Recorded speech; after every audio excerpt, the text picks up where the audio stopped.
Supported fish pose, one of my favorite poses. Over here, we've got a yoga block and we got 2 books.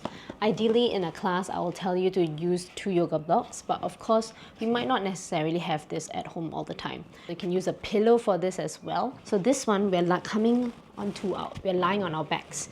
But first, to set up, I want you to have 1 block just under your head,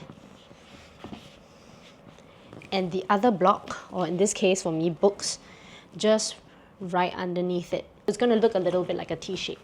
I'll show you like that.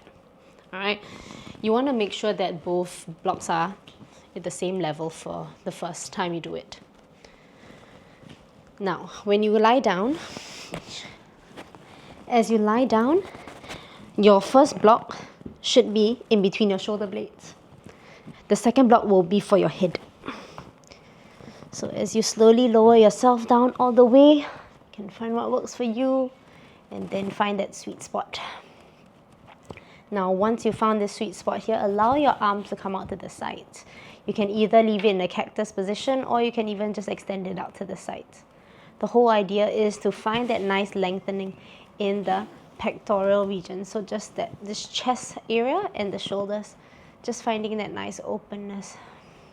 Allow yourself to feel nice and heavy in the head. Relax the chest, the throat.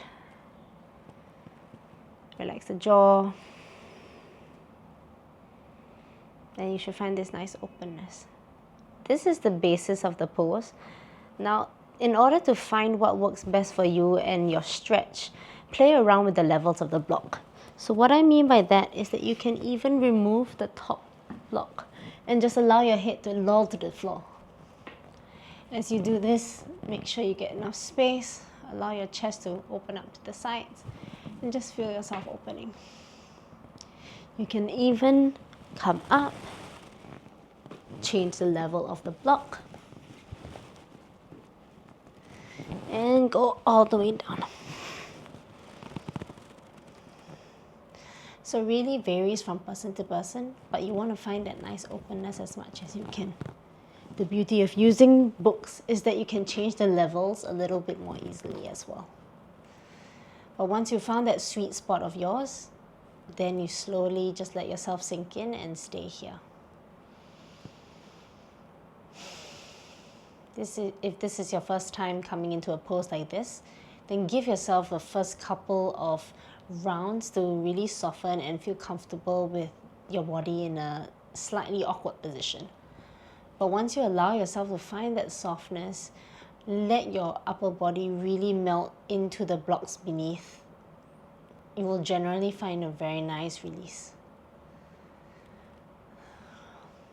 Don't worry about your legs. You can just keep them however you like, in a diamond shape, splayed out, even stepping on your feet and bent knees. Doesn't matter.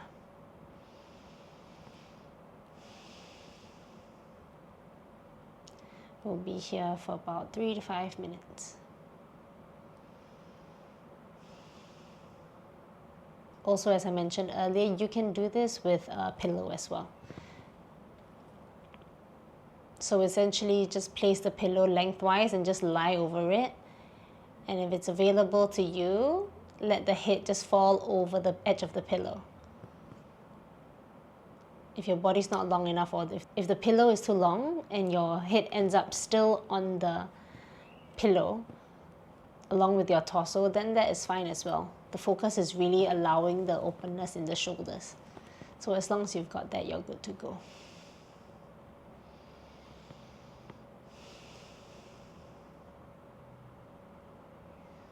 If your mind has drifted, just bring it back to the breath. Take a big inhale in, and on the exhale, just melt it out.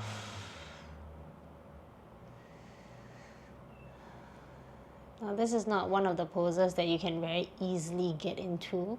It takes a little time for you to settle down.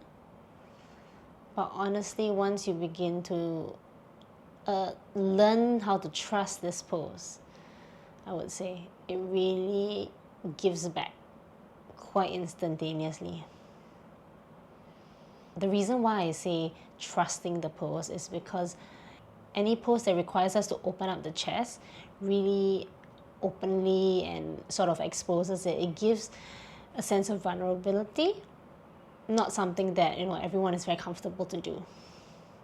And of course, it requires a little bit of time in order to slowly feel that you can trust this position, that you won't feel threatened in any sense. So you're sort of just reassuring your nervous system first.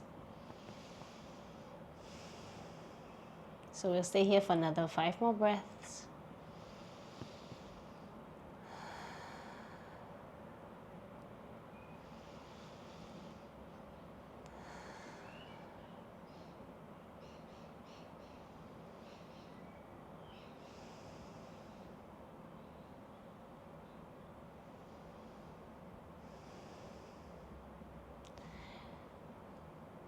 Beautiful. Now finish up that last breath here. Now to exit out of the pose, you want to be a little bit more careful because the neck is very sensitive. So if you're on a pillow or a bolster or something soft, of course you can just feel free to roll off it to the side. But if you have a block or books underneath you, have your hands scoop your head and sort of gently guide your chin towards the chest. Only from here, you turn over to your favorite side and you just roll off that block or book. You just remove the items and slowly just lower yourself back onto the ground. Just lying down and just notice how your body feels on the mat instead of over a block.